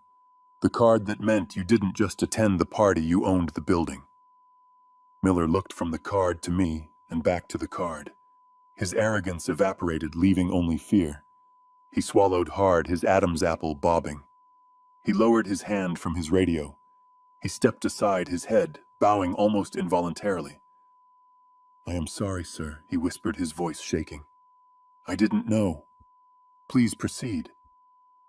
The bodyguards pushed past him, opening the heavy double doors of the ballroom. The sound of applause from inside washed over us. Richard was finishing his speech, basking in the adoration of the crowd. The doors swung wide, revealing the glittering room, the sea of faces, the lie in all its glory. I stepped across the threshold. The silent whale had breached the surface, and the water was about to turn red.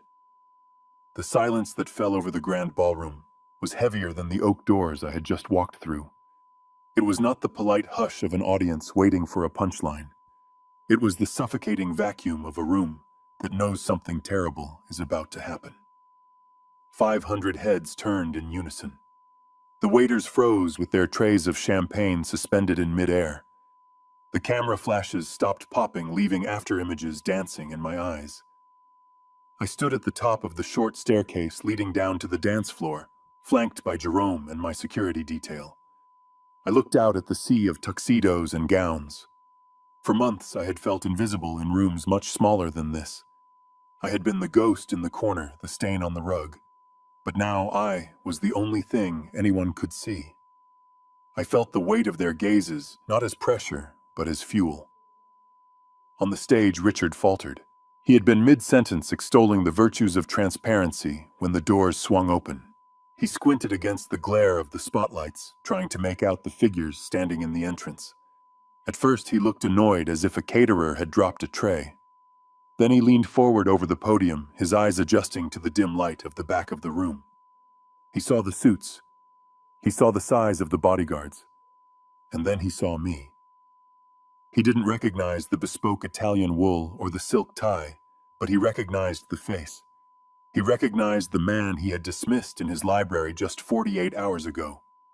His reaction was visceral. The color drained from his face so fast, he looked like a wax statue melting under the heat. He gripped the sides of the lucite podium, his knuckles turning white. He forgot the microphone was live.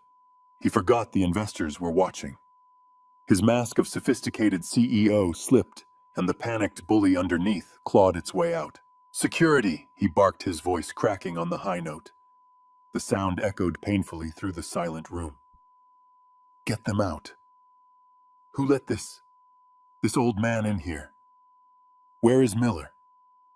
Remove him immediately." He pointed a shaking finger at me. It was a gesture of command that had lost all its power. The crowd murmured. They looked from the frantic man on stage to the calm phalanx moving toward him. They were confused.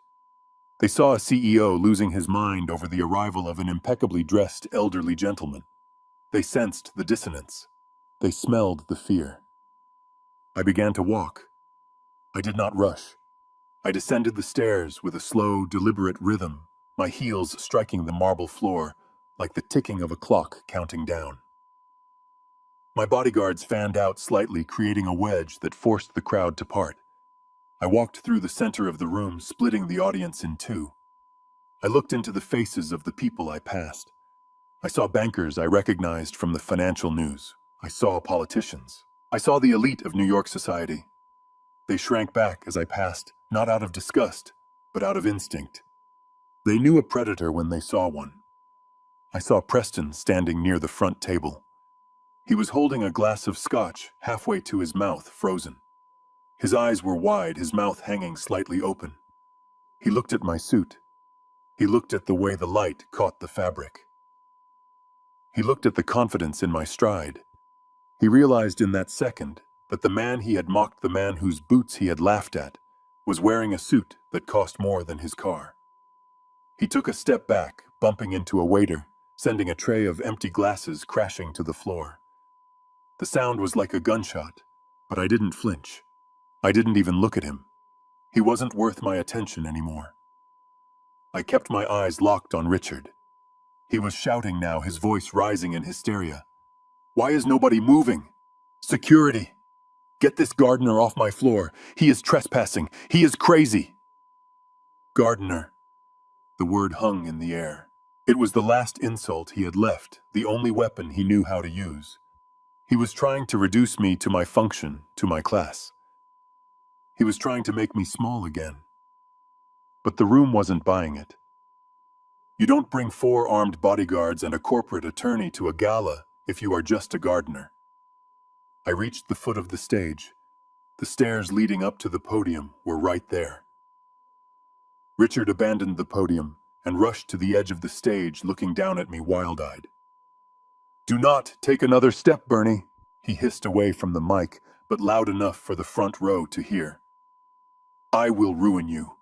I will have you arrested. I will burn that cabin to the ground with you inside it." I stopped. I looked up at him. I let a small, cold smile touch my lips. "Burn it," I said quietly. "I have better insurance than you do." I climbed the stairs. 1, 2, 3. Richard backed away, stumbling over his own feet. He looked around for help, for his allies, for his security, but he found himself alone on an island of light. He realized with dawning horror that no one was coming to save him. I walked to the center of the stage. I stood behind the podium he had just vacated. I placed my hands on the cool plastic. I looked out at the 500 faces staring up at me. I took a deep breath, inhaling the scent of expensive perfume and fear. I leaned into the microphone. "Good evening, everyone," I said.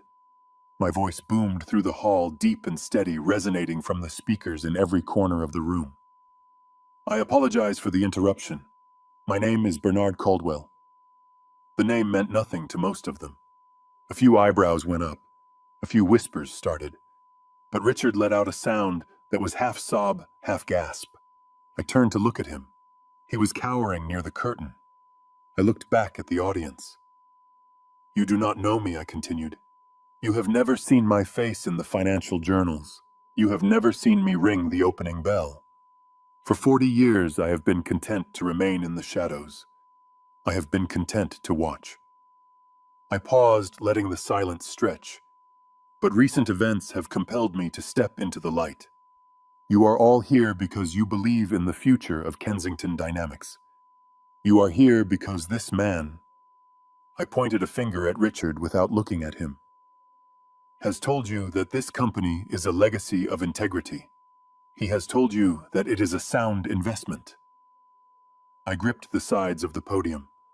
But a company is only as sound as its ownership, and there seems to be some confusion about who actually owns the chair Richard is sitting on. Richard lunged.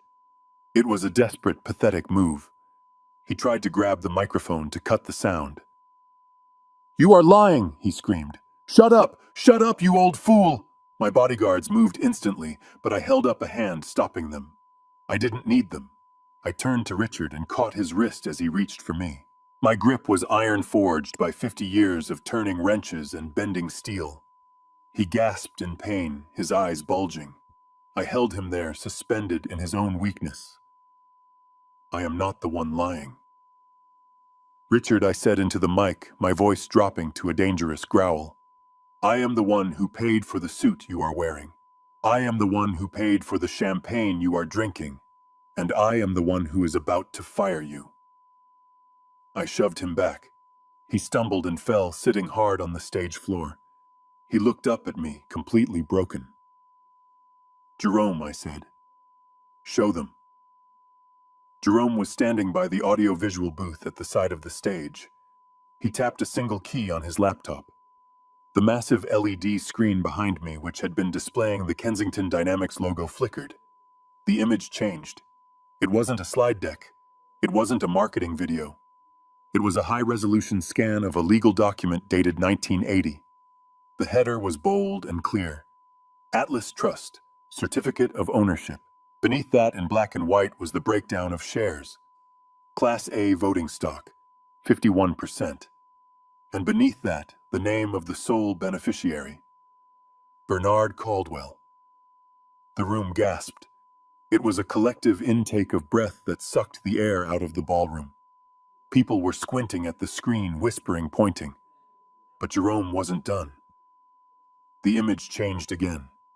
This time, it was a current bank statement for the trust, verified and time-stamped. The total assets were highlighted in red. $10,400,000,000. The number hung above my head like a neon sign. 10 billion. It was a number that commanded silence. It was a number that turned a gardener into a god. I watched the realization ripple through the crowd. The bankers did the math instantly. If I owned 51% and the trust was worth 10 billion, then I wasn't just a shareholder. I was the company. I was Kensington Dynamics. I looked down at the front row. Victoria Kensington was sitting there, frozen in her chair. Her face was a mask of pure, unadulterated horror. She was looking at the screen, and then at me, and then back at the screen. Her brain was trying to reconcile the image of the rustic liability with the reality of the titan standing before her. She had spent years mocking me, belittling me, treating me like a disease.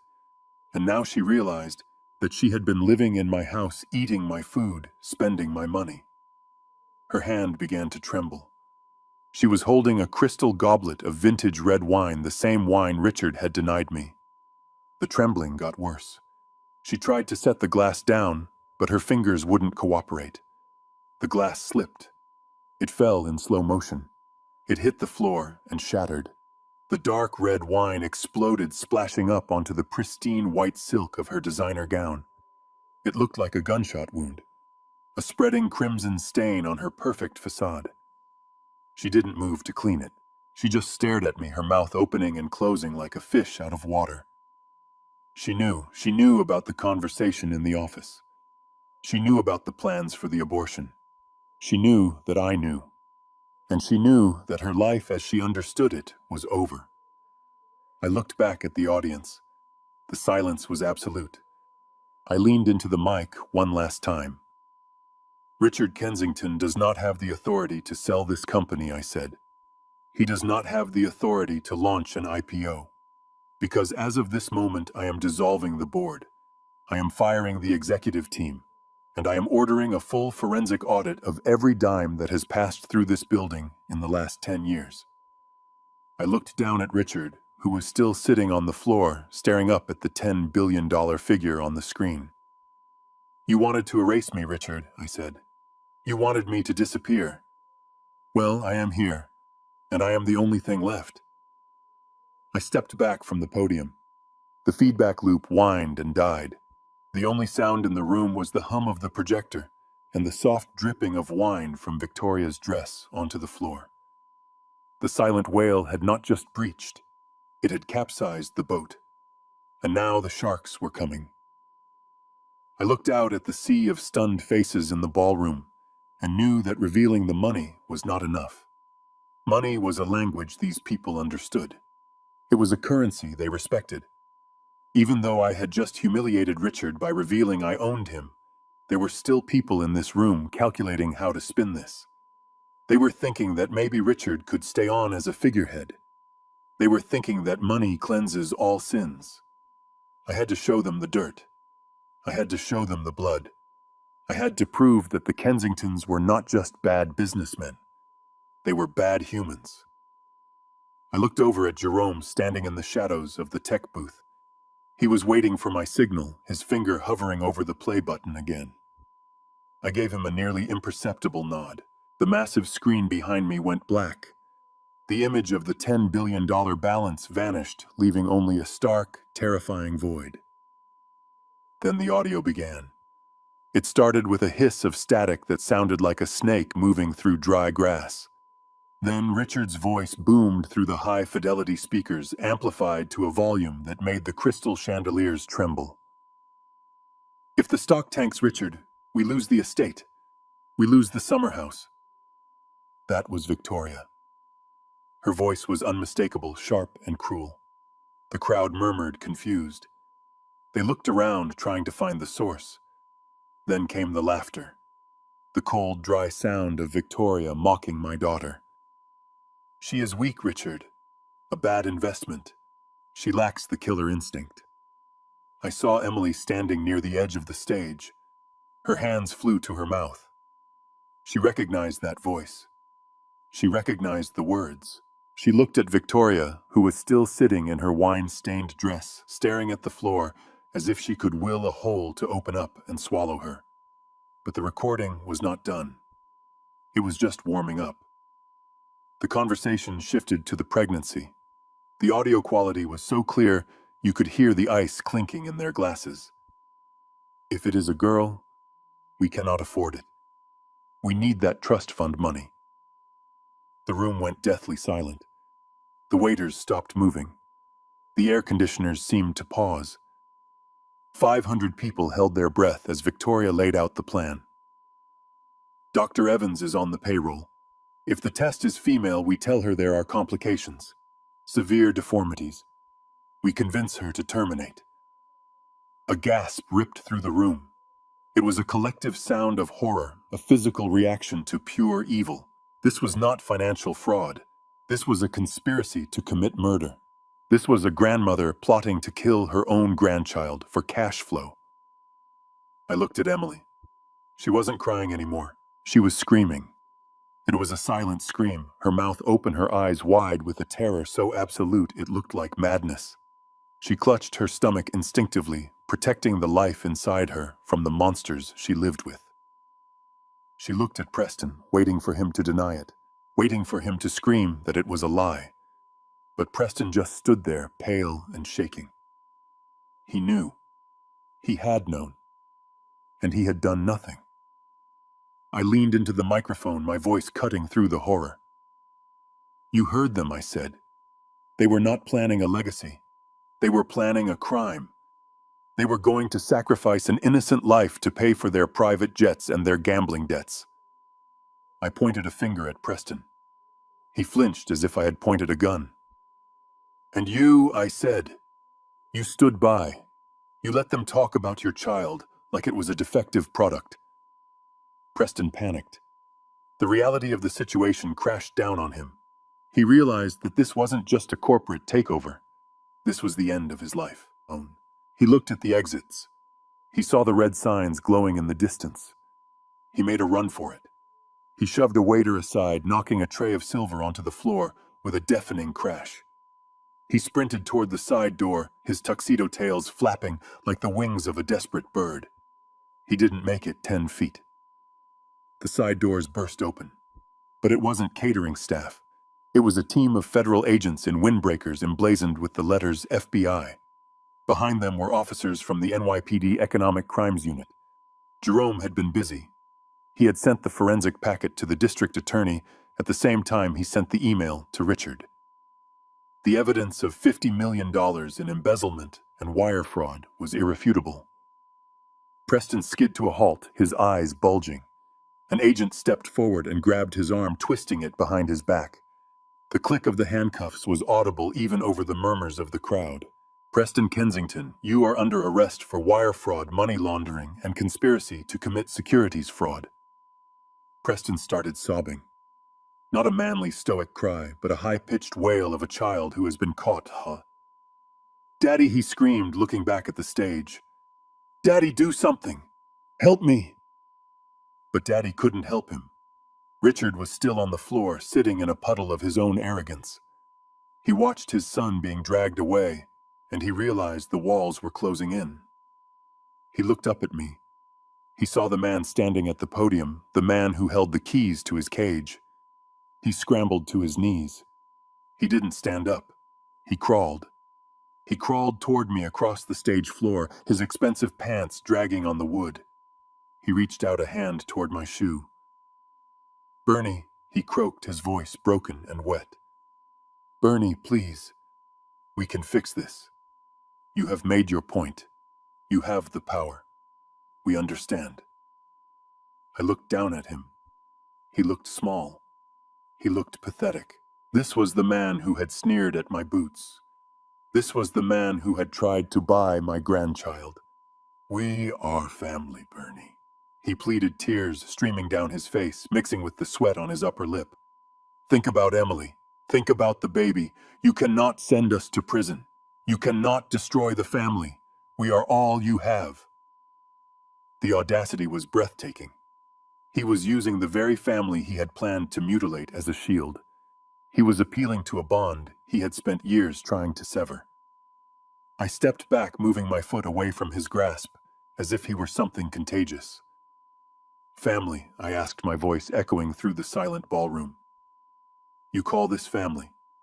I gestured to the screen behind me where the audio file was still paused on the waveform of his wife planning an abortion. "You tried to erase me, Richard," I said. "You tried to buy me off with $10,000 of my own stolen money. You called me a rustic liability. You said I was a stain." I leaned down close to his face so he could see the fire in my eyes. "Do I look like a liability now, Richard?" I whispered. "Or do I look like the foreclosure?" Richard sobbed, his head dropping to his chest. He knew. It was over. I stood up straight and addressed the room. I addressed the board members who were huddled in the back, terrified of being implicated. "As the majority shareholder of the Atlas Trust and the sole owner of Kensington Dynamics, I am exercising my executive privilege effective immediately." I pointed at Richard. "Richard Kensington is terminated for cause. He is stripped of all titles and authority." I pointed at Victoria, who was watching the police approach her with a look of vacant shock. "Victoria Kensington is removed from the board of the charitable foundation and banned from all company premises." I looked at the agents who were now moving onto the stage. "The audit revealed $50 million in stolen funds," I said. "Since the Kensingtons do not have the liquidity to repay this debt, I am seizing their assets to cover the loss." I looked down at Richard again. "The estate in the Hamptons," I said. "The penthouse in Manhattan. The cars. The art collection. The jewelry. It is all collateral, and I am calling in the loan." Richard let out a wail of despair. "No," he screamed. "Not the house. My father built that house. Your father built it," I said, cold as ice. "And you lost it." The agents pulled Richard to his feet. He sagged in their grip, a man whose spine had been removed. They cuffed him. They marched him down the stairs, past the staring crowd, past his weeping wife, past the wreckage of his life. Victoria started screaming as they cuffed her too. "Do you know who I am?" she shrieked. "I am a Kensington. You cannot touch me." The agent didn't even blink. "You have the right to remain silent, ma'am," he said, pushing her toward the exit. "I suggest you use it." In 10 minutes, the stage was cleared. The Kensingtons were gone. The police were gone. The only people left on the stage were me, Jerome, and the ghost of the company that used to be. The guests were silent. They didn't know whether to applaud or run. They had come for a party and witnessed a public execution. I tapped the microphone one last time. "The gala is over," I said. "Please go home." The crowd dispersed quickly, murmuring and whispering, hurrying to their cars to spread the news that the Kensington Empire had fallen and a new king had risen from the ashes. I stood there for a moment, watching the empty room. I felt tired. My bones ached. The adrenaline was fading, leaving behind a deep, hollow sadness. I had won. I had destroyed my enemies. I had taken back what was mine, but there was no joy in it. I looked to the side of the stage. Emily was still there. She was standing alone, wrapped in her arms, shivering, as if she were freezing to death. She looked at me. Her eyes were dark holes in her pale face. She looked like a ghost. She took a step toward me, then another. She looked at the man in the bespoke suit, the man who had just commanded the FBI and dissolved a dynasty. She was trying to find her father in that stranger. I stepped down from the podium. Jerome moved to follow me, but I waved him off. This was the final transaction. This was the one that mattered most. I walked toward my daughter. I walked toward the wreckage of the only thing I had ever truly loved. The silent whale had surfaced, and the storm was over. Now all that was left was to survey the damage and see if anything could be salvaged from the deep. The ballroom was a wasteland of shattered glass and abandoned dreams. The waiters had retreated to the kitchens, leaving the tables cluttered with half-eaten desserts and empty bottles of wine that cost more than most people earn in a week. The air conditioning hummed loudly, trying to scrub the scent of desperation from the room. I stood near the edge of the stage, my new leather shoes sticking slightly to the floor, where Victoria's wine had spilled. It looked like blood under the house lights. I adjusted my cuffs, feeling the adrenaline begin to drain away, leaving behind a deep, aching exhaustion. I was 72 years old, and I had just dismantled an empire in less than an hour. The only sound left in the room was weeping. It wasn't the polite, stifled crying of the socialites who had fled earlier. It was a raw, ugly sound. Emily was still standing where I had left her, but her legs finally gave out. She collapsed onto the marble floor, her designer dress pooling around her like a wilting flower. She looked up at me, her makeup smeared across her cheeks, her eyes red and swollen. She looked like a child who had lost her parents in a crowd. She scrambled toward me on her hands and knees, ignoring the glass shards that snagged the fabric of her skirt. She wrapped her arms around my legs, burying her face in the expensive wool of my trousers. "Daddy," she wailed, her voice muffled and wet. "Daddy, please." I didn't know. I swear I didn't know what they were planning. They lied to me. Preston told me everything was fine. Victoria told me the trust fund was just a formality. I am a victim here too. Please don't leave me. I have nowhere to go. They are going to take everything. I looked down at the top of her head. I remembered braiding her hair when she was 6 years old, sitting on the back porch of the cabin. I remembered how she used to look at me with total trust, as if I could fix anything in the world with my toolbox. But that little girl was gone. She had been replaced by a woman who texted her husband that her father smelled like engine oil. A woman who had stood silently in a library while her father was handed a check to disappear. I didn't kick her away. I didn't yell. I reached down and firmly grasped her wrists. My hands, the hands of a mechanic, were still stronger than hers. I peeled her fingers off my leg, one by one. She tried to hold on, gripping the fabric, desperate for an anchor, but I was relentless. I broke her hold and took a step back, putting a definitive distance between us. "Stand up, Emily," I said. My voice was not loud, but it was hard. It had the weight of iron. "Stand up and look at me." She struggled to her feet, swaying slightly. She looked at me, searching my face for the softness that had always been there. She was looking for the dad who forgave everything. The dad who was a safety net. But that dad had died the moment I read her text messages. I did not know she sobbed again, wringing her hands. I was just trying to be a good wife. "Stop it," I said, cutting through her excuses. "Just stop. Do not lie to me anymore. Not tonight. Not ever again." I took a step closer, forcing her to meet my gaze. "You knew, Emily. Maybe you didn't know about the offshore accounts. Maybe you didn't know the exact dollar amount Preston was gambling away. But you knew who they were. You watched them treat people like garbage for years. You watched them treat me like garbage. And you didn't just watch. You joined in." She opened her mouth to protest, but I raised a hand to silence her. "I saw the texts, Emily. I saw what you wrote to Preston. You said I smelled like oil. You said you almost gagged when I hugged you. You said I was just a means to an end." Her face went white. The blood drained out of her so fast, she looked like a corpse. She realized in that second that there was no way back. Her private cruelty had been exposed. "You chose money over your father." I continued, my voice shaking slightly with the pain of the truth. "You chose the appearance of wealth over the reality of love. You wanted the mansion. You wanted the status. You wanted to be a Kensington so badly that you were willing to let them erase me. You were willing to let them buy your child." "That is not true," she whispered, but there was no conviction in it. "It is true," I said. "And now the bill is due. You wanted to live in a world where money is the only thing that matters. Well, welcome to that world. In this world, when you make a bad investment, you lose. And you, Emily, made a terrible investment. You bet against your own blood."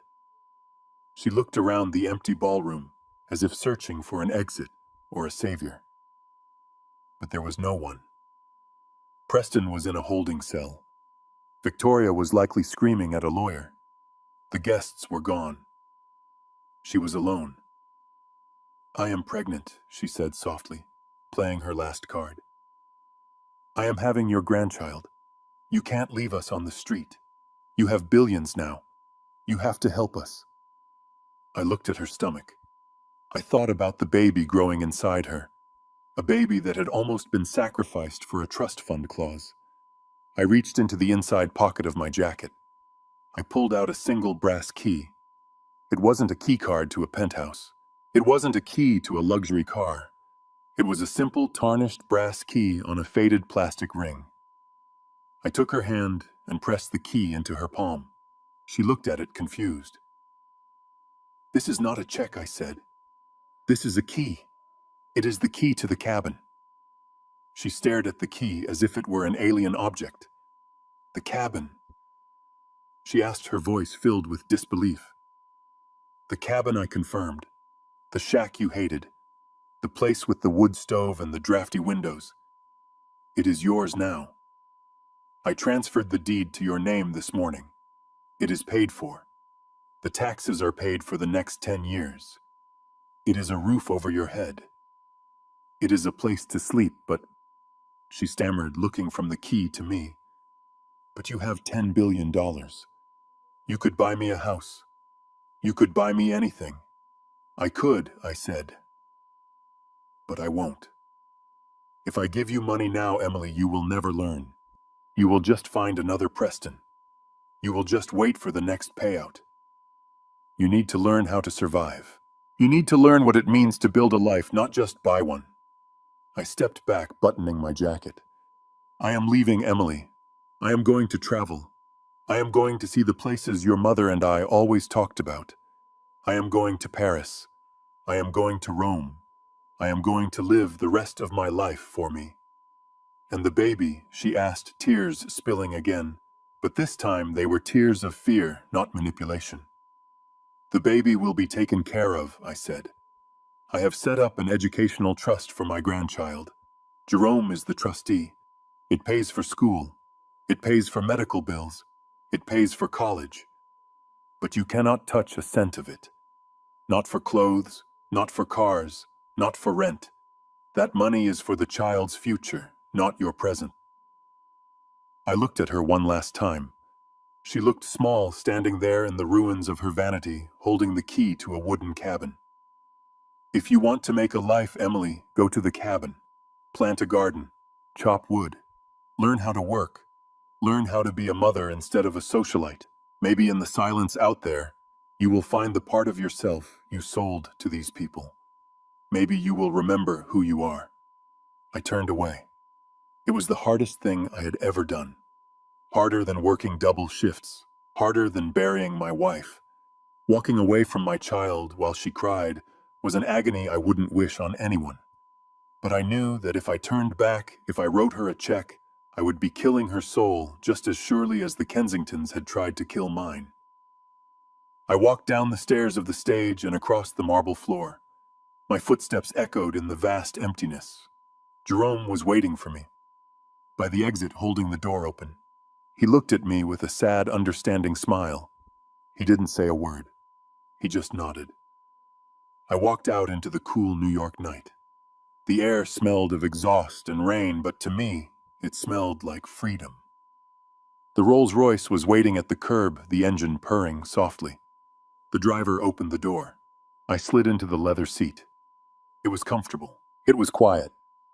I looked out the window as the car pulled away. I saw Emily come out of the hotel entrance. She stood under the awning, clutching her arms around herself, clutching that brass key. She looked lost. She looked terrified. But she was alive, and she had a roof. The rest was up to her. The car merged into traffic, the city lights blurring into streaks of gold and red. I leaned back and closed my eyes. The silent wail had returned to the deep. The waters were calm again. I was alone, but for the first time in a long time I wasn't lonely.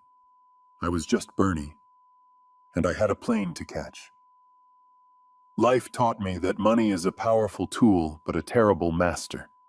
The Kensingtons possessed immense wealth, yet they were spiritually bankrupt.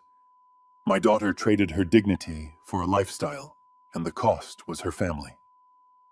I didn't leave Emily that cabin to punish her, but to save her. It is the only place where she can learn that true value comes from labor, not inheritance. Sometimes the greatest act of love is letting someone face the consequences of their choices. True wealth isn't my $10 billion. It is the peace of knowing I kept my promises. Do you think I was right to walk away from my daughter, or should I have given her a second chance with the money? Tell me your honest opinion in the comments below. If this story of justice satisfied you, please hit like and subscribe to the channel. See you in the next story.